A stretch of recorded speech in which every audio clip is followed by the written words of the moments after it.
Assalamualaikum warahmatullahi wabarakatuh. Perkenalkan, saya Anita dari kelas PGSDA semester 6. Di sini saya akan membahas mengenai masalah dan solusi dalam pengelolaan kelas serta peran guru dalam pengelolaan kelas pada mata kuliah Manajemen Pengelolaan Kelas yang diampu oleh Ibu Dr. Rusi Rusmiati Alia MPD. Sebelum itu, apa sih manajemen pengelolaan kelas? Nah, manajemen pengelolaan kelas adalah langkah-langkah yang diambil yang ditujukan pada pengurangan atau penghindaran terjadinya masalah-masalah manajemen, baik yang bersifat individual maupun kelompok. Selanjutnya, ada masalah-masalah dalam pengelolaan kelas yang sering kita jumpai. Yang pertama, ada gangguan disiplin. Gangguan disiplin berkaitan dengan timbulnya pelanggaran terhadap tata tertib di kelas. Contohnya yaitu masalah anak berbicara ketika pembelajaran berlangsung, masalah anak bertengkar saat belajar berlangsung, masalah anak yang lari-larian di kelas, masalah anak yang mengganggu teman lain saat proses pembelajaran, masalah anak yang tidak mau masuk kelas saat pembelajaran, dan masalah anak yang tidak mengerjakan tugas sekolah. Selanjutnya, terdapat gangguan sosial pada masalah pengelolaan kelas. Gangguan sosial merupakan gangguan iklim pembelajaran yang berhubungan dengan adanya hambatan interaksi sosial anak di kelas. Contohnya yaitu hambatan interaksi sosial anak di kelas, anak tidak saling menyapa, kelas menjadi kurang harmonis, anak menjadi cemas, takut dan tertekan, kurangnya hubungan batin antar pribadi di kelas, dan kurangnya komunikasi antar teman atau guru dalam kelas.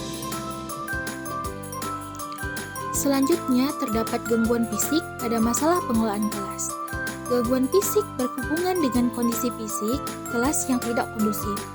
Contohnya, setting ruang kelas yang tidak tepat, susunan kursi yang tidak kondusif, anak duduk di sembarang tempat, jendela kelas yang terbuka sehingga anak terganggu dengan situasi luar, fasilitas kelas yang kurang lengkap, dan udara kelas yang pengap, panas, dan kurang cahaya. Selanjutnya, terdapat solusi pemecahan masalah melalui pendekatan. Yang pertama, ada pendekatan tanpa teori.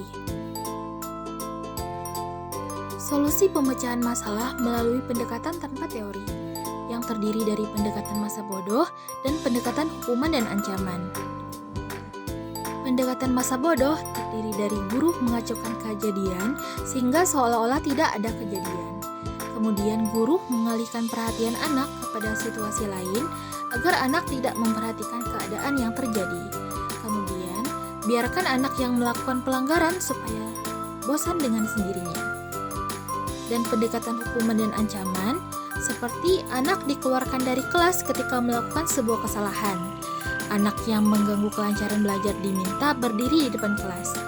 Dan guru memarahi anak dengan tegas. Kemudian, solusi pemecahan masalah melalui pendekatan menggunakan teori. Solusi pemecahan masalah menggunakan pendekatan teori terdiri dari pendekatan pengubahan tingkah laku dan pendekatan sosio-emosional. Pendekatan pengubahan tingkah laku memberikan ganjaran atau gerak gestural seperti acungan jempol atau angkuhan kepala atau pernyataan verbal yang menyatakan kesetujuan guru atas pelakuan anak. Kemudian, guru memberikan ucapan selamat setelah perbuatan anak betul-betul tidak menyimpang. Selanjutnya, pendekatan sosio-emosional. Guru membantu anak untuk memahami ciri-ciri masalah dan menyelesaikan permasalahan. Dan guru memberikan dorongan semangat kepada siswa dalam menyelesaikan permasalahan. Kemudian, apa sih peran guru dalam pengelolaan kelas? Nah, yang pertama yaitu guru sebagai pengelola kelas atau pengelola pengajaran dan guru yang memimpin jalannya proses belajar mengajar. Selanjutnya, guru sebagai fasilitator yang memberikan fasilitas yang diperlukan siswa selama proses belajar mengajar. Guru sebagai motivator yang membangkitkan semangat belajar siswa. Guru sebagai demonstrator yang memberikan contoh memperagakan penggunaan alat dan media untuk mengerjakan tugas atau materi. Selanjutnya, guru sebagai mediator atau perantara dalam usaha untuk merubah tingkah laku siswa dan untuk menyediakan serta menggunakan media pembelajaran.